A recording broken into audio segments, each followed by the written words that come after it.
বাতৰিৰ দ্বিতীয় অংশলৈ স্বাগতম। যোৰহাটৰ জগন্নাথ বৰুৱা মহাবিদ্যালয়ত নিৰ্বাচনক কেন্দ্ৰ কৰি শুকুৰবাৰে নিশা দুটা পক্ষৰ মাজত সৃষ্টি হয় মাৰপিটৰ ঘটনা। একাংশ নিৰ্দলীয় প্ৰাৰ্থী আৰু আছু সদস্যসকলে পৰস্পৰৰ প্ৰতি অভিযোগ আৰু প্ৰতি অভিযোগ উত্থাপন কৰাৰ পিছত শনিবাৰে আৰক্ষীৰ নিৰাপত্তাৰ মাজত অনুষ্ঠিত হয় ছাত্ৰ একতা সভাৰ নিৰ্বাচন।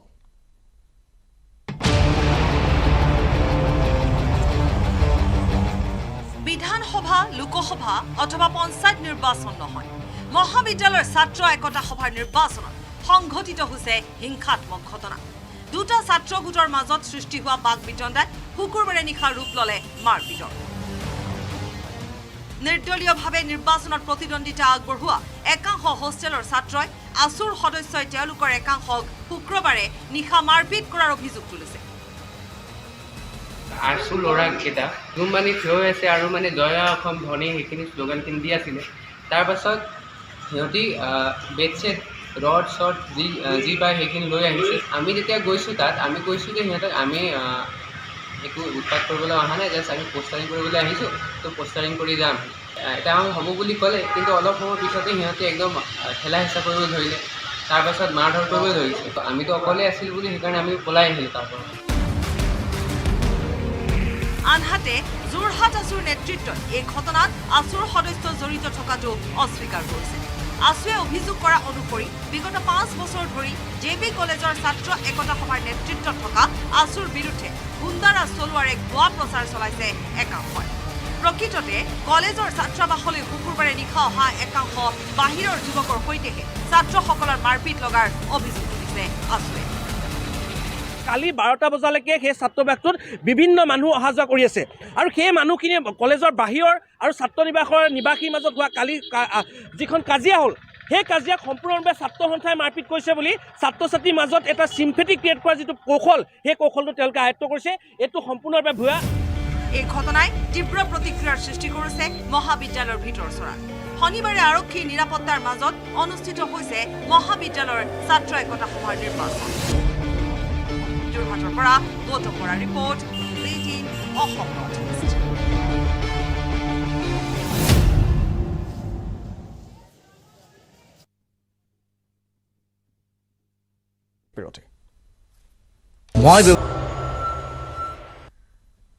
বাতৰিৰ শেষ অংশলৈ স্বাগতম। ENBA এৱাৰ্ডছ 2022ত নিউজ 18 অসম নৰ্থ ইষ্টৰ সফলতা। তিনিটাকৈ শিতানত নিউজ 18 অসম নৰ্থ ইষ্টে লাভ কৰিছে বঁটা। পূব মণ্ডলৰ আঞ্চলিক চেনেলৰ শ্ৰেষ্ঠ বাৰ্তা শৃংখলাৰ শিতানত নিউজ 18 বিশেষলৈ বঁটা। পূব মণ্ডলৰ শ্ৰেষ্ঠ প্ৰাইম শ্ব'ৰ শিতানত নিউজ 18 প্ৰাইম টাইমলৈ বঁটা। পূব মণ্ডলৰ শ্ৰেষ্ঠ এংকৰৰ বঁটা সতীৰ্থ সাংবাদিক প্ৰাঞ্জল প্ৰতিম হাজৰিকালৈ। এটা অতিকৈ সুখবৰ পুনৰবাৰ জনাইছোঁ। ENBA এৱাৰ্ডছ 2022ত নিউজ 18 অসম নৰ্থ ইষ্টৰ সফলতা। তিনিটাকৈ শিতানত নিউজ 18 অসম নৰ্থ ইষ্টে লাভ কৰিছে বঁটা। পূব মণ্ডলৰ আঞ্চলিক চেনেলৰ শ্ৰেষ্ঠ বাৰ্তা শৃংখলাৰ শিতানত নিউজ 18 বিশেষলৈ বঁটা। পূব মণ্ডলৰ শ্ৰেষ্ঠ প্ৰাইম শ্ব'ৰ শিতানত নিউজ 18 প্ৰাইম টাইমলৈ বঁটা। পূব মণ্ডলৰ শ্ৰেষ্ঠ এংকৰৰ বঁটা প্ৰাঞ্জল প্ৰতিম হাজৰিকালৈ।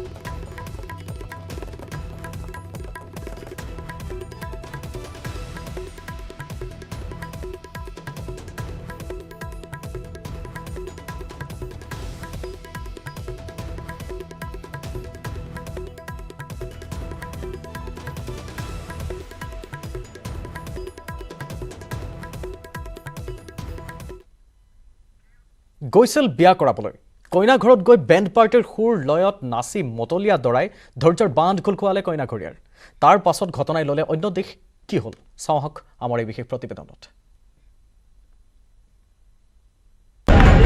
নিজৰ বিয়াত নিজে নাচি বিপদত পৰিল দৰা।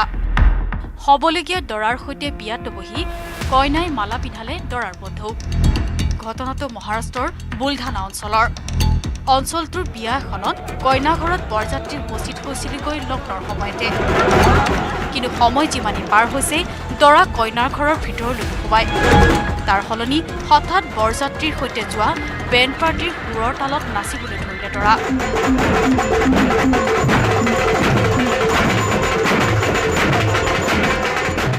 এটা সময়ত ধৈৰ্যচ্যুতি গ'ল কইনাঘৰীয়াৰ।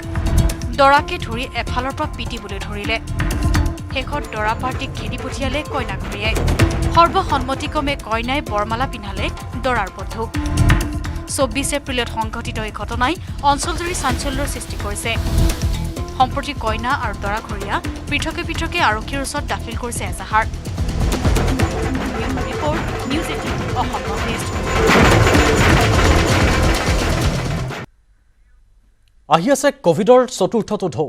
দেশে দেশে বাঢ়িছে সংক্ৰমণ, মৃত্যু হৈছে অজস্ৰজনৰ। পিছ পৰি ৰোৱা নাই ভাৰতো।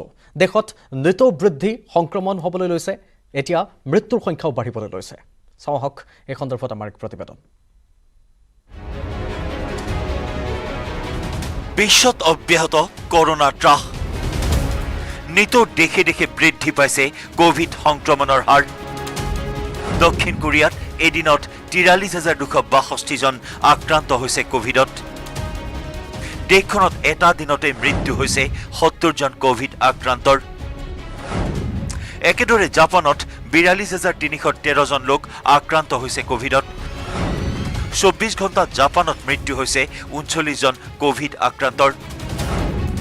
অষ্ট্ৰেলিয়াত এদিনত ৪৭,৪৩০ জন আক্ৰান্ত হোৱাৰ বিপৰীতে প্ৰাণ হেৰুৱাইছে ৫০ জন আক্ৰান্তই। থাইলেণ্ডতো বিগত ২৪ ঘণ্টাত ১৪,০৫৩ জন আক্ৰান্ত হৈছে। দেশখনত এদিনত মৃত্যু হৈছে ১২৯ জনৰ।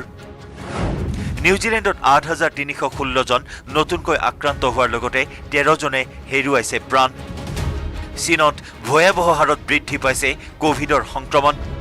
২৪ ঘণ্টাত দেশখনত নতুনকৈ ১৭,৩৮২ জন কোভিডত আক্ৰান্ত হোৱাৰ লগতে মৃত্যু হৈছে ৫৯ জন কোভিড আক্ৰান্তৰ।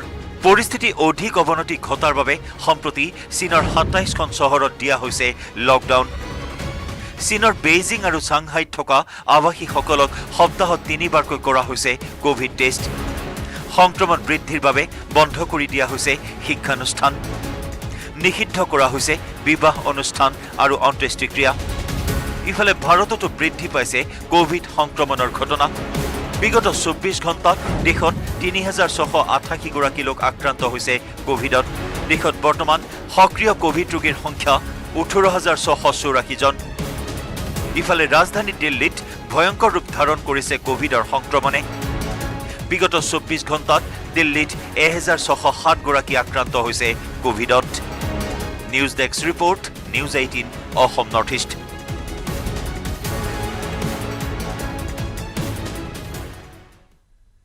ইংৰাজী ভাষাৰ প্ৰয়োজনীয়তা আছে। ইংৰাজী ভাষাৰ শিক্ষণ প্ৰণালীয়ে ছাত্ৰ ছাত্ৰীসকলক বহিৰ্ৰাষ্ট্ৰত শিক্ষা গ্ৰহণৰ ক্ষেত্ৰত সহায় কৰিব।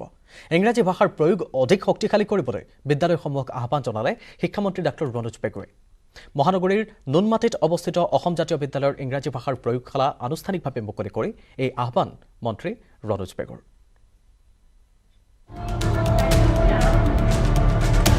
হিন্দী ভাষা বাধ্যতামূলক কৰা বিষয়টোৱে কিছুদিনৰ পৰা তোলপাৰ কৰি আহিছে ৰাজ্য। পিছে হিন্দী ভাষা নহয়, ইংৰাজী ভাষা প্ৰসংগত বক্তব্য শিক্ষামন্ত্ৰীৰ। জীৱনত আগুৱাবলৈ এতিয়া অসমীয়া ভাষাৰ জ্ঞানৰ উপৰিও ইংৰাজী ভাষাৰ শিক্ষাৰ জ্ঞানো আৱশ্যকীয় হৈ পৰিছে। ছাত্ৰ ছাত্ৰীৰ সন্মুখত শিক্ষামন্ত্ৰী ৰণোজ পেগুৱে ক'লে ইংৰাজী শিক্ষাৰ আৱশ্যকতাৰ কথা। ইংৰাজী ভাষা শিক্ষাৰ ওপৰত অসমীয়া ভাষাৰ সমানে সমানে গুৰুত্ব প্ৰদান কৰি আহিছে অসম জাতীয় বিদ্যালয়ে। ছাত্ৰ ছাত্ৰীসকলক উপকৃত কৰিব আৰু ডিজিটেল এডুকেশ্যনো এই জাতীয় বিদ্যালয়সমূহত যে আৰম্ভ হৈছে সেইটোৱেও ছাত্ৰ ছাত্ৰীসকলক বহুত উপকৃত কৰিব। শিক্ষামন্ত্ৰীয়ে ক'লে অসমীয়া ভাষা আন্দোলনৰ শিক্ষাত অসমীয়া মাধ্যমৰ শিক্ষানুষ্ঠান অসম জাতীয় বিদ্যালয়ে এক অগ্ৰণী ভূমিকা গ্ৰহণ কৰি আহিছে। শিক্ষা বা জ্ঞান লাভৰ মাধ্যম মাতৃভাষা, কিন্তু ইংৰাজী ভাষাটো আজিৰ প্ৰতিযোগিতামূলক পৃথিৱীত আমি খুব ভালকৈ। বিধায়ক হোৱাতকৈ শিল্পী হোৱাই ভাল। শিল্পীসকলক ৰাইজে নমতাকৈয়ে চাবলৈ আহে, কিন্তু বিধায়কে ভাল কাম কৰিলেও ভাল নাপায় ৰাইজে। কোন বিধায়কে বিহু মঞ্চত আক্ষেপ কৰিলে এনেদৰে? চাওঁ হওক। আজি মণিপুৰ ডাঙৰ ভূমিকম্পৰ সৃষ্টি কৰিব প্ৰিয়ংকা ভৰালীয়ে। মঞ্চত প্ৰিয়ংকা ভৰালীৰ গান, দৰ্শকৰ লগতে আপ্লুত বিধায়ক ৰমাকান্ত দেউৰী।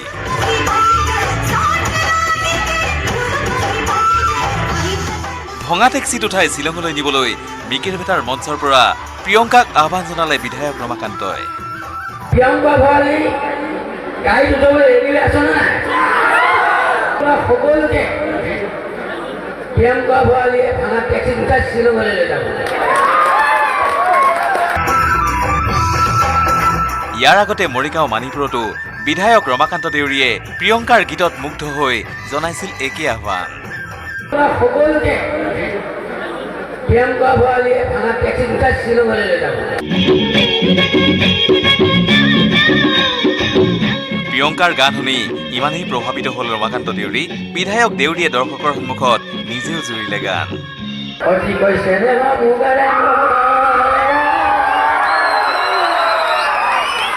এতিয়া প্ৰিয়ংকা ভৰালীকে মুদা দেৱা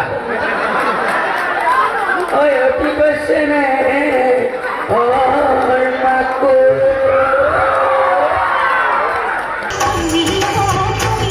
শুকুৰবাৰে মৰিগাঁও মিকিৰভেটা সাংস্কৃতিক সন্ধিয়াত ইটোৰ পিছত সিটো জনপ্ৰিয় গীত জুৰি প্ৰিয়ংকা ভৰালীয়ে মুগ্ধ কৰি তোলে প্ৰতিগৰাকী দৰ্শকক। এই অনুষ্ঠান উদ্বোধন কৰিবলৈ গৈছিল বিধায়ক ৰমাকান্ত দেউৰী।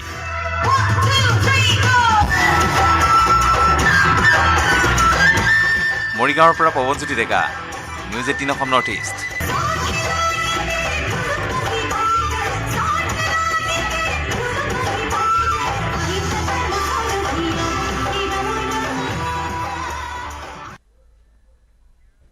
আৰু ইয়াৰে সৈতে সামৰিছোঁ আজিৰ ছুপাৰ প্ৰাইম 18। বিদায় লৈছোঁ মই কৃপাঞ্চলে, নমস্কাৰ। মই ব্যৱহাৰ কৰোঁ আটাইতকৈ সবল আৰু সতেজ cement, Surya cement. Surya cement অটুট ঘৰ, অটুট অসম।